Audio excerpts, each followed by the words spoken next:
सर्वधर्मान् परित्यज्य मामेकं शरणं Vraj.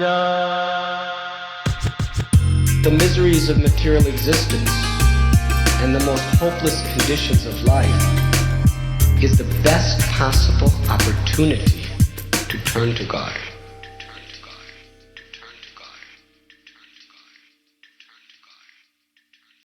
You're listening to Bare Knuckle Bhakti Shorties on the Bhakti Recovery Podcast with Jiva G, coming at you every Monday with a little spiritual something. Hey, hello everyone. Good day, good morning, good evening, whenever and wherever you are. Sorry about Monday. It's Thursday, and probably even later than planned. It's been pretty busy for me around here. And like I'd said, it'll be kind of sketchy the next few weeks as far as finding people to interview and doing that and finding schedules that mix. It's been hard to find people that can commit. And so anyway, how are you guys? What am I doing? What have I been learning?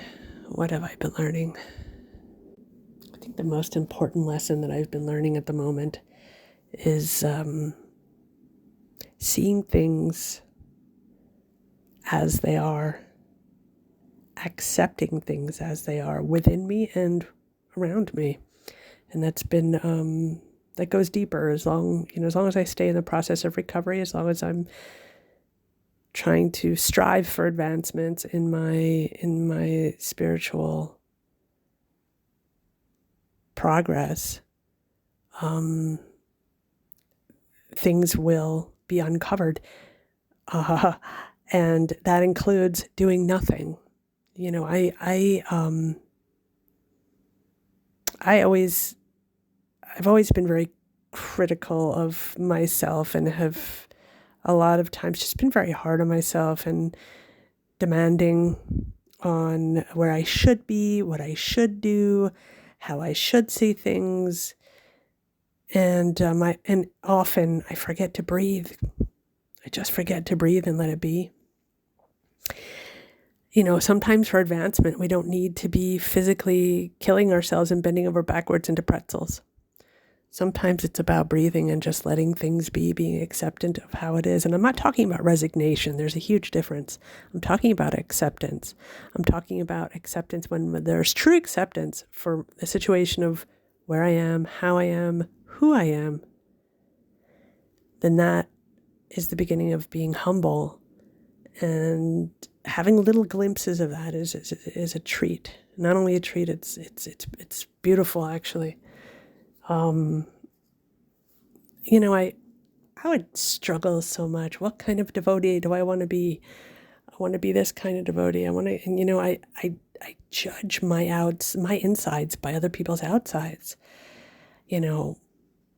One thing that I have learned, and many might think it's a shame, and sometimes I think it's a shame. I don't really, whatever many think, but myself, sometimes I think it's a shame, and sometimes I think it's just been my survival kit. I don't put much faith in people. Now I know in being a Gaudiya Vaishnav, it's not really well regarded. We're taught disciplic succession. We're taught to listen to our shikshas and dikshas, and we're taught to do that. And also in the program, we're taught to trust our sponsors. And the funny thing is that I'm working on this guidebook called the Loving Parent Guidebook, and doing those exercises, I'm really realizing that, when they talk about like write down the safe spaces and write down the things that you appreciate about people, or the things that are sort of like a loving, kind parent or guide person in your life. And it's never been a person for me. And all these exercises, it's been like the woods, it's been God itself, it's been this program itself, it's been the literature. It's always been like literature. It's been things. It's never been people. And it's funny, I reflected on that and I thought, wow, okay, what's that all about? And call me a cynic, call me, I don't know what I'll call myself a cynic, or I'll call myself this or that. I just don't really, I just haven't had the experience of where I can trust somebody. I just don't, because we're flawed, all of us. I don't even trust myself, for Pete's sakes. How am I going to trust you? I can trust what you've read. I can trust books. I can trust programs. I can trust tried and true things, tried and true, bona fide. I can trust that. But I don't trust a person doing that. And that's just where I'm at. That's pure honesty, But I can take that mistrust and say, I trust that that's what I need to have at the moment. In order for me to trust God fully, I think God tries to take away my attachments to people, places, and things, right? That's one way of looking at it. Another way of looking at it is like, how sad that I can't trust anyone, not even myself.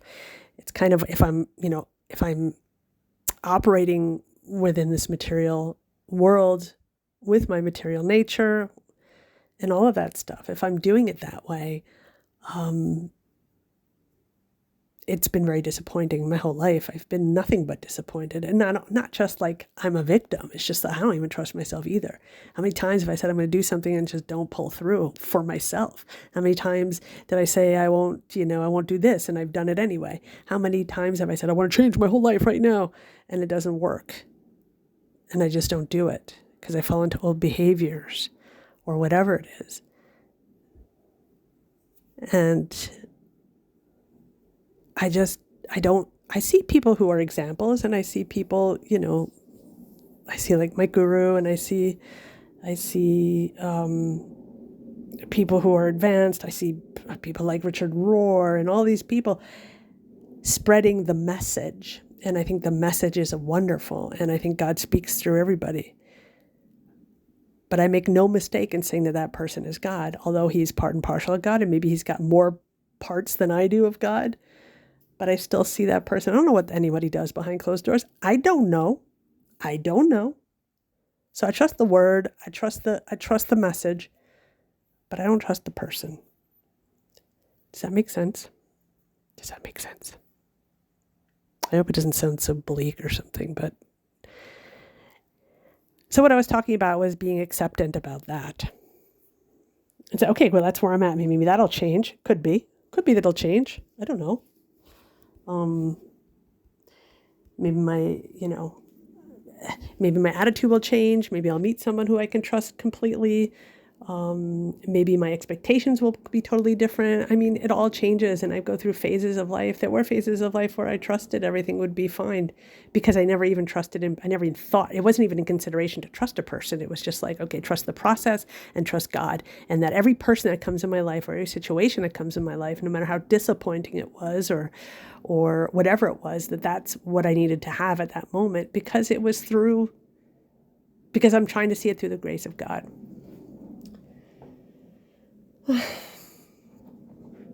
And that could be a really safe place, and it can also be a very lonely place, depending on, where my head is at, depending on, where my program is, what I'm doing, how much I'm breathing, how much I'm living authentically, not striving for things that it's, when they talk about people in, codependent relationships, codependent behaviors, adult children behaviors, constantly going after people who are either emotionally unavailable, or whatever it is, or just not the right person for you, or a father figure or a mother figure, or whatever that is kind of the beginning of finding out who I am by the process of deduction and by learning the hard way. That's just how it is for me. Learning not to not to put myself into pretzels to try to be something that I'm not. I had this really interesting conversation the other day with somebody about, I talk about this a lot, about the progress that we make in this life that we're given or that we've chosen. And, I come from a low bottom. I'm a low bottom junkie. And I've really made a lot of steps forward in my life. And I tend not to see that. And while I will not rest on my laurels and say, okay, I've done enough, I don't want to do anything anymore, I do see my limitations. And that's part of being humble. That's not being resigned to the fact that I'm never going to get better, or, but we do have a ceiling, I believe. And working within that room that we're capable of is so essential, especially for me, because if I try desperately to work out of the room that I'm capable of, then out of the realms, then I'm extremely overwhelmed and frustrated, and it affects my self-esteem and on and on.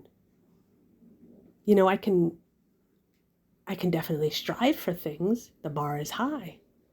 And yes, I can strive with that. But I can't forget where I come from. It's really like the main thing is, always know where I'm going and don't forget where I came from. If I don't see that I've done really well until now, and I just see what's missing, then I'm running around and I'm attached to that, and I get attached to that. And then I get attached to a self-pity spiral going down. That happens because then I'm not working within the realms of my capabilities. I am a beginner. I think this life I will stay a beginner, and I'm really okay with that, because I'd rather be a happy, functioning A student beginner than an F student at highly advanced. I study highly advanced, and I try to do things to the best of my ability, highly advanced. I even practice things that are way more advanced, chanting and all that kind of thing. I chant every single second I open my mouth. It's an offense. And I know this. But I need to accept that. And I need to just keep moving forward. And if God graces, if Krishna graces me with, I don't know how you call it, but it's like absolution, mercy, whatever it is, then great. But I don't want to change really my behavior in striving or reaching for things. And like I said, beginning, even relaxing is striving and reaching, because I need to allow myself to breathe. It's not a race. Many people, I like to always keep the thing on me, but I'm just saying how it affects me. When I'm around people, let's put it that way, when I'm around people who put pressure on me and say that I should be here, or I should be doing this, and I should be doing that, and they're comparing me, they're measuring me with their yardstick. Now, I'm not saying their yardstick is wrong. I'm not saying that at all. And it might be the best ideal. But if I'm not ready for that, one needs to have an emotional intelligence to know this is a very hard thing, guys. We got to work with what we got within the realms of the room that we're capable. Only then I can get the confidence, because I completely lack self-confidence. And yeah, I don't know. I hope this helps. It's been a very interesting week. It's always a pretty interesting week for me, if my eyes are open. I've learned a lot about myself. I'm doing a lot of physical exercise at the moment. I'm very blessed that I'm not as sick anymore as I used to be, and I'm getting better. Being chronically ill with chronic pain is really no fun. But now that I'm feeling better, all my muscles are gone, and everything that I ever, I worked for. And this is we can sort of reflect that also in our spiritual life. So my physical body, I literally, I got very, very, very sick. So sick to the point where I was on a walker, and I couldn't do anything. I couldn't even do yoga. I couldn't walk the stairs. I couldn't do 4 steps on a stairs without being in so much pain. And it took about 4 years for me to start to be able to go for a walk longer than 10 minutes, 15 minutes. And it was such a humbling experience to be 52, 3 years old, who was completely fit. I was fit doing yoga, working with like, heavy work. And all of a sudden, really within about 6 months, having everything degenerate until nothing, and giving me the space to heal, but at the same time watching the muscles just melt to nothing.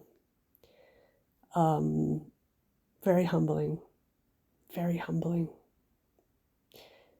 And so for the past 2 months, I have a trainer, and I've been working with him. And it's very interesting watching, seeing how my body, my mind is way farther than what my body will allow, and being in the position of trying to accept that and moving forward anyhow. And that's how I see my spiritual life. That's how I see my emotional life, and anything that I want to have in my life, any kind of advancement or maturity, any kind of maturity, requires so much self-reflection and affirmative action. So yeah, I mean, when I go and I train with him, it's unbelievable what I can't do anymore. It's damn humbling. The really good news, though, is that I'm not embarrassed and I'm not ashamed. It is what it is, guys. It just is what it is. And either, I'm just going to keep doing what I'm doing. I don't have a goal. I don't want to be a professional boxer. I'm too old for that. I'm 56 years old now. I don't want to be in the ring with anyone. I'm not going to be doing any sparring. I'm just going to be punching bags and doing my footwork and jumping rope and doing all that stuff. And my condition is so poor. I don't think I've ever been in such poor condition, but I am willing. I'm willing to put the work in. And I've been putting the work in. So it's wonderful to watch this. And it's also really nice to hear this, my trainer telling me things like, Gwen, you need to concentrate. He sees my head going somewhere else. He's like, no, be here. And he says these things and they hit me so profoundly, because it's not just about the fighting. It's not just about the boxing. It's not just about the leg work. It's really about life. It's about investing. And when you're there in the moment and doing what you need to do properly, then the results are usually pretty good. And he's also a great trainer. He just says things like, hey, Gwen, we're really gonna, we have no rush here. I'm here for you. And I'm really willing to listen to anything he says, because I think he's a good trainer and I trust him as a trainer. You see, and there we go. I trust somebody. I trust him as a trainer. I'm putting all my trust in him as a trainer. So I just learned something now in speaking. I can compartmentalize trust in people. I can trust a guru about this. I can trust a trainer about that. I can trust a friend for this. I can trust a sponsor for that. So the little things that I can trust. But I can't trust the whole picture. The whole picture is God or the 12-step program or Krishna consciousness. That's about it. And anyway, interesting week. I'll keep you guys posted. And I'm really hoping that someone's getting something from all of this. Because if it's just my experience and I'm just keeping it for myself, yeah, it's not going to help anyone else. So I hope at least it could make some, help somebody reflect on their own journey. All right, my lovies. I'll see you guys. I'll talk to you guys. I'll record something again, and there won't be interviews for a while, but it'll just be me with my little shorties, and I'm hoping that's sufficient. Love you all. Hare Krishna, Hare Bol. Thanks for listening. I hope you liked the Monday Shorties. Don't forget to check out our full-length episodes on Thursdays. If you like what you heard, spread the word. Peace out. सर्वधर्मान् परित्यज्य मामेकं शरणं Vraj. The miseries of material existence and the most hopeless conditions of life is the best possible opportunity to turn to God.